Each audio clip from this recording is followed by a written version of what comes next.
네, 안녕하십니까. 헥사곤입니다. 이번 영상에서는 실제로 워크앤시를 어떻게 사용을 하고 캠 작업을 위해서 워크앤시에서 어떻게 작업을 해야 되는지에 대해서 좀 설명을 해드리겠습니다. 교재는 8페이지에서부터 시작을 할 거고요. 이번 영상의 진도는 교재 50페이지까지 진행할 예정입니다. 이 중간에 기능들이 워낙 많기 때문에 이 영상에서는 실제로 여러분들이 반드시 하셔야 될 작업, 그리고 아셔야 되는 작업들을 위주로 좀 설명을 드리도록 하겠습니다. 먼저 워크앤시를 설치를 하고 나면 바탕화면에 이 두 개의 아이콘이 생성이 될 겁니다. 하나는 워크앤시 런처라고 되어 있고요. 또 하나는 워크앤시 버전이 붙어 있는 폴더인데 가장 먼저 이 워크앤시 런처가 어떤 건지 좀 보여드리도록 하겠습니다. 워크앤시 런처는요, 다음과 같은 화면을 보실 수 있고요. 첫 번째로 워크앤시를 실행하는 기능, 그리고 워크앤시 캐드 모드에서 캐드 파일을 불러오는 기능이 있고요. 그리고 워크앤시에서 작업했던 프로젝트, 즉 워크존을 불러오는 기능이 있습니다. 하지만 이 런처에서 가장 중요한 건 바로 이 어플리케이션 쪽인데요. 라이선스 매니저 창을 보시면 여러분들이 현재 갖고 있는 라이선스의 현황을 바로 보실 수 있습니다. 보시면 메인터넌스의 날짜가 있고요. 라이선스의 사용 날짜, 그리고 갖고 있는 모듈을 확인하실 수 있고요. 두 번째는 이 워크앤시 셋업이라는 항목이 있습니다. 해당 아이콘을 클릭하시면 워크앤시 컨피그, 즉 환경 설정이라는 창이 뜨게 되고요. 여기서 전반적으로 여러분들이 작성한 캠 데이터는 어디에 저장을 할지, 그리고 NC 데이터는 어디로 출력을 할 건지, 그 다음에 단위, 그다음 공구경을 반경으로 적을지 직경으로 찍을지, 혹은 언어를 영어 또는 한국어로 변경할 수 있고요. 그 다음에 기타 가지고 있는 여러분의 라이브러리, 클램프, 머신, 그 다음에 공구, 홀더에 대한 DB 경로를 정의할 수 있습니다. 그리고 밑에 보시면 툴 라이브러리, 홀더 라이브러리가 있고요. 툴 라이브러리 같은 경우에는 여러분들이 공구에 대한 스펙, 그 다음에 이 해당 공구를 사용할 때 어떤 조건을 넣을 건지에 대해서 전반적인 DB 작성을 할 수 있는 창입니다. 홀더 라이브러리도 마찬가지로 여러분들이 갖고 있는 홀더를 DXF 또는 DWG 혹은 워크앤시 프로파일 컵으로 당겨서 바로 홀더 작성을 하실 수가 있고요. 이 홀더의 DB를 어디로 저장할지는 아까 워크앤시 환경 설정에서 저장하실 수 있습니다. 그리고 밑에 보시면 이 팀뷰어라는 아이콘은 여러분들이 워크앤시를 쓰다가 기술적인 문제가 발생했을 때 이 아이콘을 실행해서 저희에게 아이디와 비밀번호를 알려주시면 원격으로 여러분들의 PC를 보고 함께 문제를 해결할 수 있는 그런 원격 프로그램이라고 보시면 됩니다. 그래서 이 워크앤시 런처는 워크앤시를 실행을 하거나 전반적인 환경 설정 그리고 DB를 구축하는 데 쓰이는 기능이라고 보시면 되겠습니다. 자, 그럼 여기서 워크앤시 버튼을 눌러서 실제 워크앤시를 실행해 보도록 하겠습니다. 워크앤시를 실행하게 되면 다음과 같은 창을 볼 수가 있는데 위에 보시면 캠이라는 항목 안에 워크존 작성과 워크존 표준 파일 열기라는 기능이 있고요. 캐드 항목에는 신규 작성과 파일 열기가 있습니다. 즉 워크앤시는 캠 소프트웨어지만 캐드의 기능도 지원을 하고 있고요. 워크앤시 캐드를 통해서 면을 연장한다거나 옵셋을 한다거나 혹은 홀을 막는 것 같은 그런 간단한 캐드 기능은 워크앤시 자체적으로도 해결할 수 있습니다. 그럼 가장 먼저 중요한 작업인 툴패스 작성을 위해서 워크존이라는 걸 작성을 해보도록 하겠습니다. 워크존 작성은 두 가지 방법이 있습니다. 하나는 캠 모드에서 바로 워크존을 작성하는 게 있고요. 또 하나는 캐드 모드에서 워크존 작성하는 게 있습니다. 먼저 제가 두 가지의 차이점을 보여드리기 위해서 캐드 모드에서 워크존 작성을 먼저 진행해 보도록 하겠습니다. 먼저 캐드에서 파일 열기를 클릭하시고요. 파일 탐색 창이 나오고 우측 하단에 보시면 지원되는 모든 파일 형식이 있고요. 클릭하시면 워크앤시가 사용할 수 있는 3D 모델링에 대한 그 파일을 보실 수가 있습니다. 저희는 여기서 펌프라는 모델을 사용해 보도록 하겠습니다.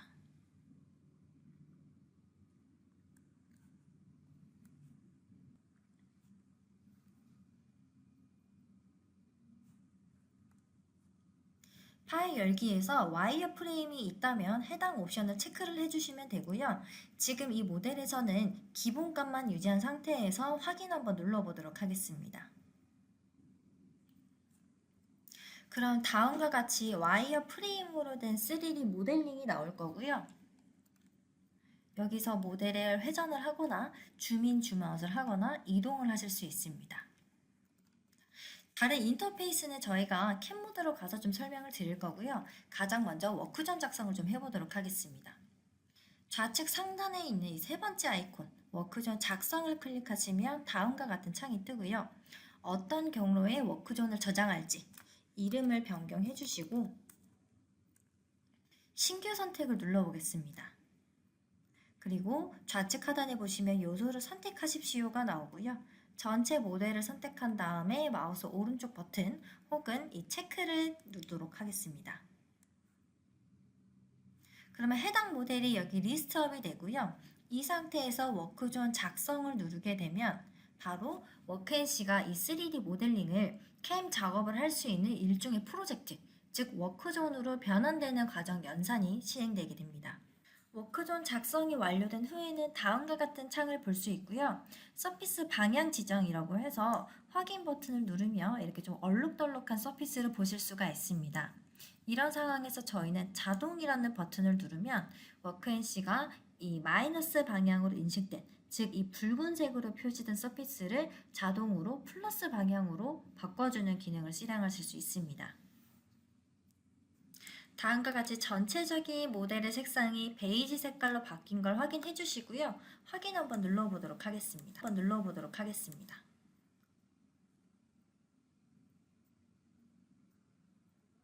지금 보여드렸던 방법이 워크앤시 캐드에서 모델링을 불러와서 워크존 작성하는 방법을 보여드렸고요. 이번에는 좀 더 간단한 방법을 보여드리도록 하겠습니다.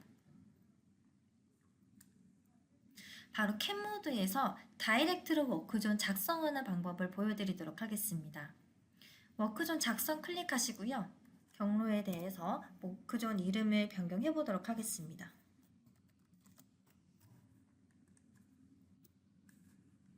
그리고 추가 버튼을 눌러주시고요. 동일한 펌프 바디 IGS 파일을 더블 클릭해서 리스트업 하겠습니다.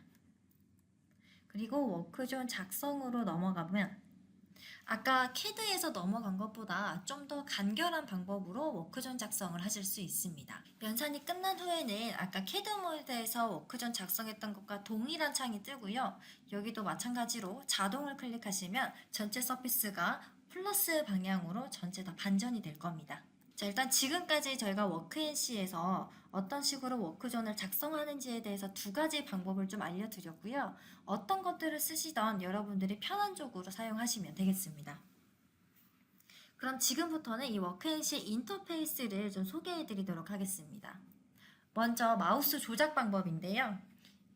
펜 기능, 즉 이동을 하시려면 마우스의 오른쪽 버튼을 누른 상태에서 움직이시면 펜 기능이 활성화가 됩니다.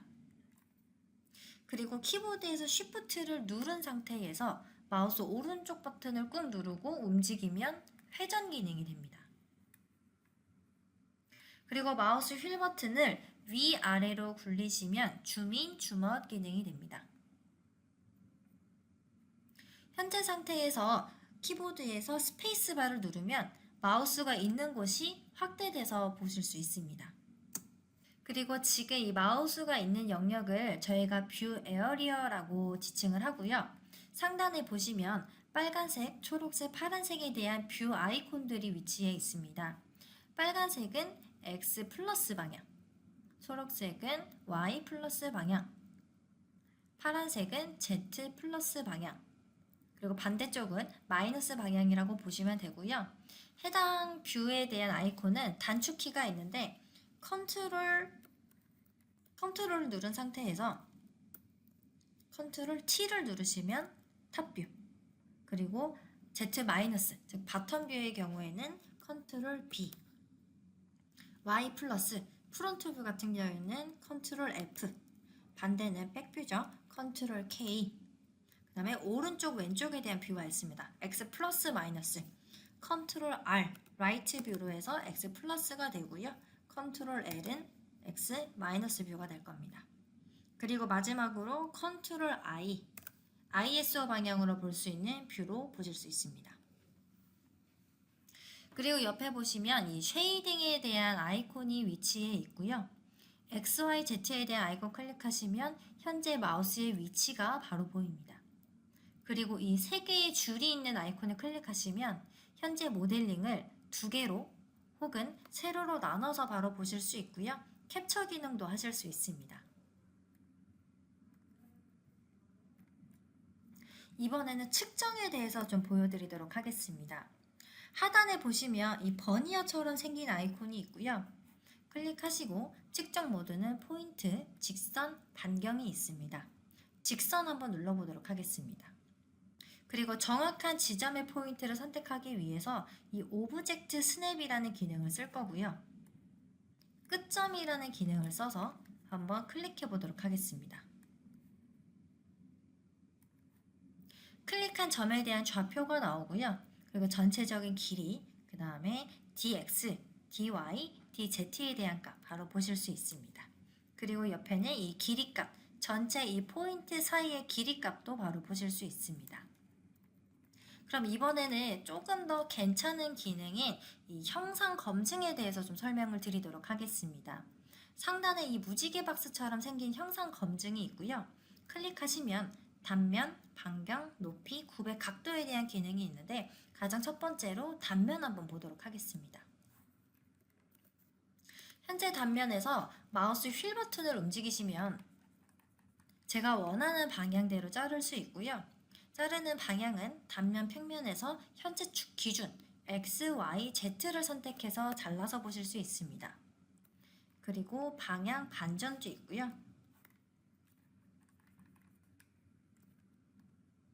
그리고 밑에 보시면 투명도가 있는데 최대 맥스가 10입니다. 예를 들어서 5의 값을 넣으면 단면이 잘라지는 부분은 좀 투명하게 보이고요.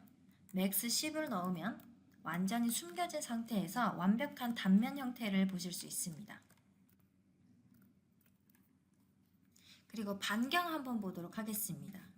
저희가 반경 같은 경우 측정하고자 하면 원래는 3포인트를 선택해서 하게 되는데요. 이 형상 검증의 반경 같은 경우에는 서피스 클릭하면 바로 이 R 값이 측정됩니다. 그리고 높이 부분도 마찬가지로 제가 원하는 서피스를 클릭하시면 해당 높이가 출력이 되고요. 각도도 마찬가지로 제가 원하는 서피스 클릭하면 현재 굽의 각도를 바로 보실 수 있습니다.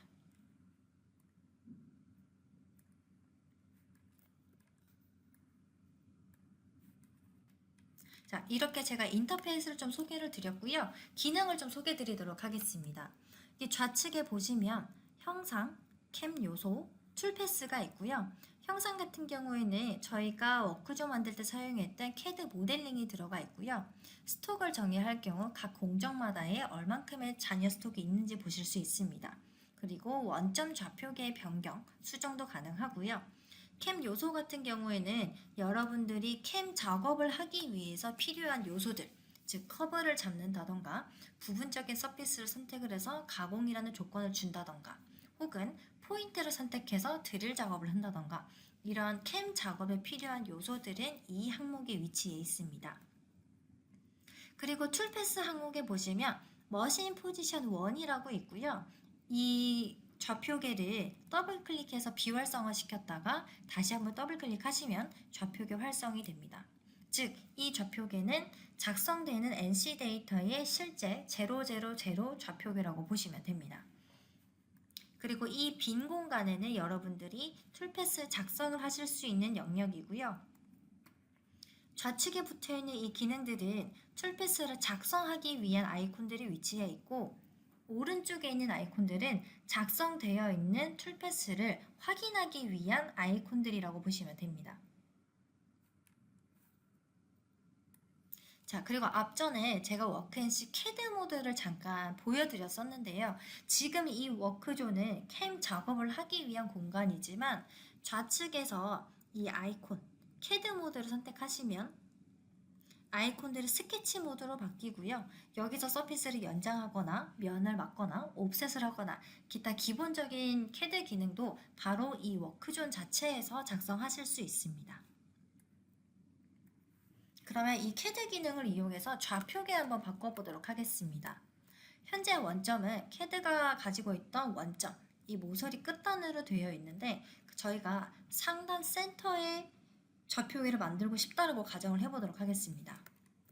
그럴 때 가장 쉽게 쓸 수 있는 방법이 캐드 모드에서 밑에서 네 번째 아이콘을 길게 클릭하시면 바운더리 박스라는 기능이 있습니다. 그리고 전체 요소를 선택해 주시고요. 요소를 선택했으면 마우스 오른쪽 버튼, 그럼 다음과 같은 창이 뜰 겁니다.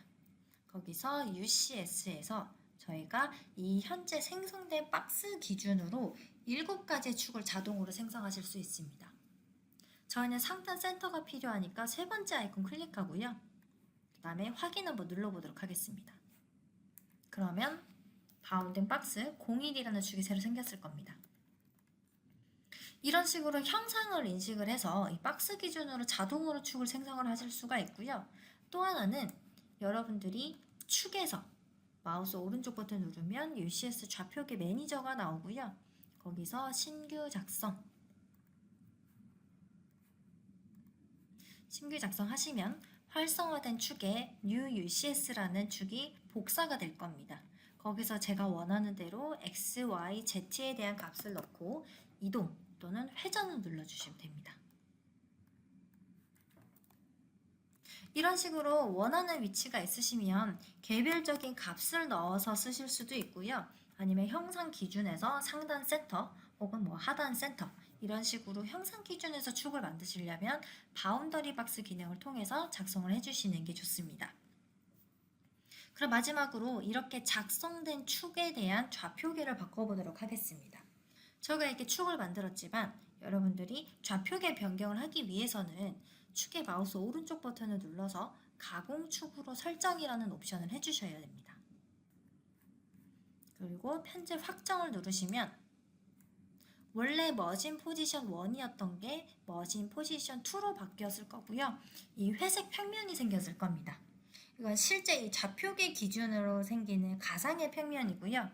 오른쪽에 머진 컨텍스트 표시를 해제하시면 좌표계가 변경된 이 상단 센터의 좌표계를 보실 수 있습니다. 자, 지금까지 저희가 워크존을 작성을 하고 좌표계를 만드는 것까지 제가 설명을 좀 드렸는데요.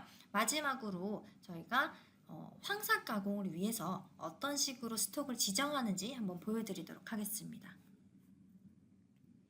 형상 탭에 보시면 스톡 모델이 있고요. 마우스 오른쪽 버튼 눌러서 편집 들어가 보도록 하겠습니다.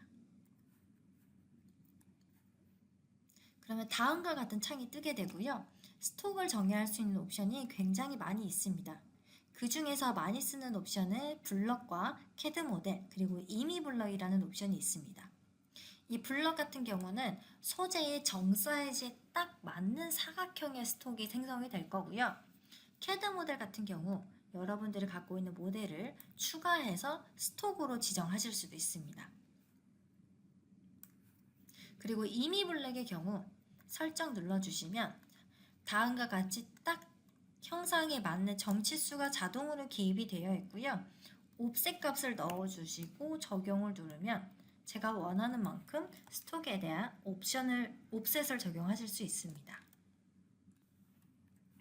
리셋 버튼 한번 눌러보도록 하겠습니다. 이번에는 Z- 방향은 잠금해서 비활성화 시킬 거고요. 나머지는 1mm씩 적용 한번 해보도록 하겠습니다. 그러면 Z-는 제로만큼의 옵셋이 됐고요. 전체 X, Y, Z+는 1만큼 옵셋이 된 걸 확인하실 수 있습니다. 마찬가지로 이 큐브 형상이 있고 실린더 형상도 동일한 방법으로 옵셋해서 치수를 정의를 해주시면 되겠습니다. 이번 예제에서는 Z-는 제로, 전체 1mm 옵셋하고 확인 한번 눌러보도록 하겠습니다. 그래서 특수한 스톡의 경우 우리가 주물 소재나 아니면 서피스 옵셋을 하실 수가 있는데요. 예를 들어서 1차 황삭이 끝난 그 소재에서부터 저는 가공을 하고 싶다. 그러면 주물 소재를 클릭하시고 얼만큼의 옵셋을 시켜서 스톡을 정의할지에 대한 조건도 주실 수 있습니다.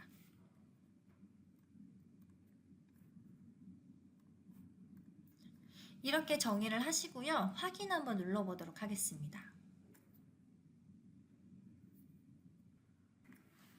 연산이 끝난 후에는 스톡 모델 옆에 3D가 붙어 있고 이전 상태가 활성화가 될 겁니다.